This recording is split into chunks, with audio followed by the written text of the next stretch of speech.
Hey everybody, welcome to another video. I'm sorry if it's dark, it's actually not that late, it's almost 4 o'clock, and I should have filmed yesterday. I was off, it was Saturday, and I didn't get around to it, and today it is actually snowing outside. I'm watching it blow past the window, and so it's really overcast, and so it probably is not the best lighting today, but I actually don't have another day to film this review basically until I move, so I wanted to go ahead and do it so that I could get it on the channel for hopefully Monday.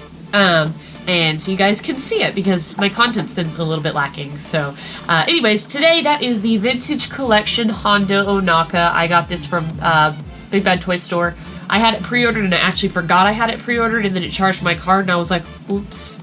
Because I actually had canceled my pre-orders just to save some money, and so this one kind of got away from me and I ended up getting it, but I am happy I did. So obviously this is Hondo Ohnaka that we see in the Clone Wars, we see him in Rebels, and then very recently we see him in Galaxy's Edge, where he has his permanent home pretty much, where you could ride Smuggler's Run. Very fun ride, and then of course this character has become pretty loved over the years, I would say. And this is Vintage Collection number 173, and it is in a New Hope packaging for some reason. I'm not sure why they did that exactly, but it's okay. My card did not come in the best condition. It's a little bit warped, and I am pretty picky with the figures that I keep on card because I have limited space. So this one is going to be an opener for me.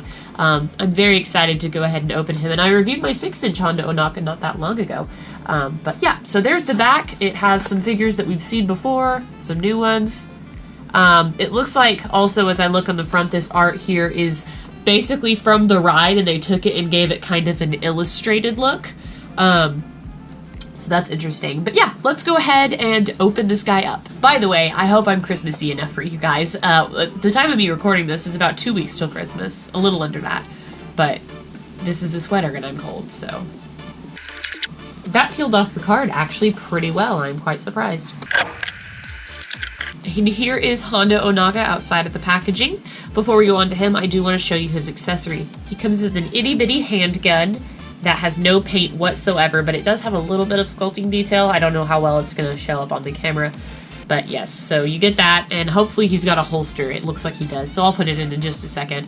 But this is Hondo, and he looks really nice. My only initial complaint from looking at this figure, just like giving it like one glimpse before I show it to the camera, is his goggles aren't tinted. They're actually just sculpted. The frames are sculpted, and then they sculpted his eyes, so it looks like he's wearing glasses and not goggles, and that kind of makes it odd. Hondo Ohnaka has like green tinted glass or goggles, and if they're even tinted in the picture here, you can see.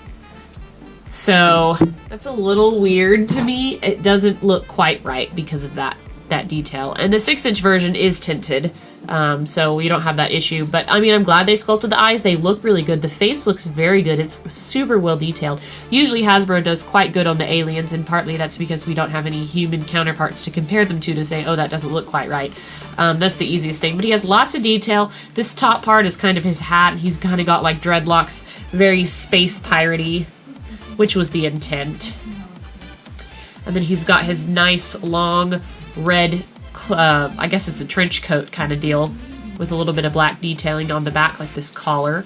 And then he's got some forearm, looks like little armor plating, and some gloves that look really nice. Inside, he's just got a plain white shirt. He's got a belt for his gun. And then he's got some gray pants and black boots. So pretty simple underneath the cloak, but it definitely looks very cool. I say it was very recognizable to be Hondo Ohnaka if you're familiar with the character. This one's not super duper mainstream, so some people might not really know. And if you've never really watched the Clone Wars, Rebels, or been to Galaxy's Edge, you probably have no connection with this figure at all. Generally, Star Wars fans have been to at least seen or been to one of those three. But yeah, pretty cool. I will note that the cape is a little bit like sculpted to like swoosh back where his gun is. It's got a carved movement to it, as you can tell, versus the other side. So there's the gun in the holster. It doesn't sit in super deep, but definitely well enough where you shouldn't lose your blaster. This figure is also a little bit odd because it came out, this is the only 3 3/4 inch figure that we have from Galaxy's Edge, and the lifelike basis that he's made in is from the Galaxy's Edge time period, which is between episode 8 and 9, I believe, of Star Wars.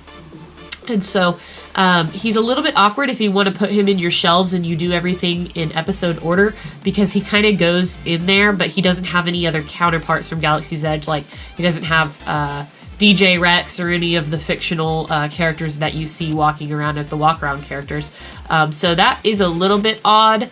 So he kind of just is going to be by his lonesome in the shelf. I actually don't have any 3 3/4 inch the Rise of Skywalker figures, because they didn't make any, and then they made some Vintage Collection, but Vintage Collection is so expensive.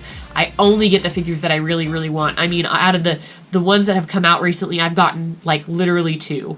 And so, you know, it's just one of those that I don't really have very many. It was kind of a bummer that they cut out the 5-point of articulation figures. But anyways, enough of that rant.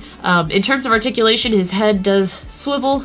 So to his shoulders, his elbows, and his wrists, I can tell. And then he's got an ab crunch up here. It is going to be a little bit hard around his coat to move.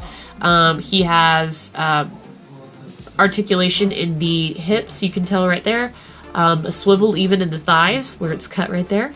And then he's got ball-jointed knees and ankles. So pretty standard articulation for the 3 3/4 inch scale. And I think he looks really good. I'm very excited to add him to the collection. I don't have the Clone Wars Hondo Ohnaka, and I'm sure he's outrageously expensive nowadays.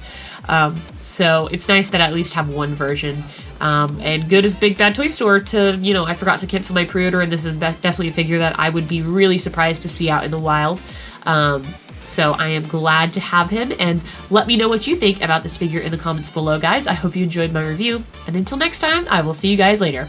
Bye.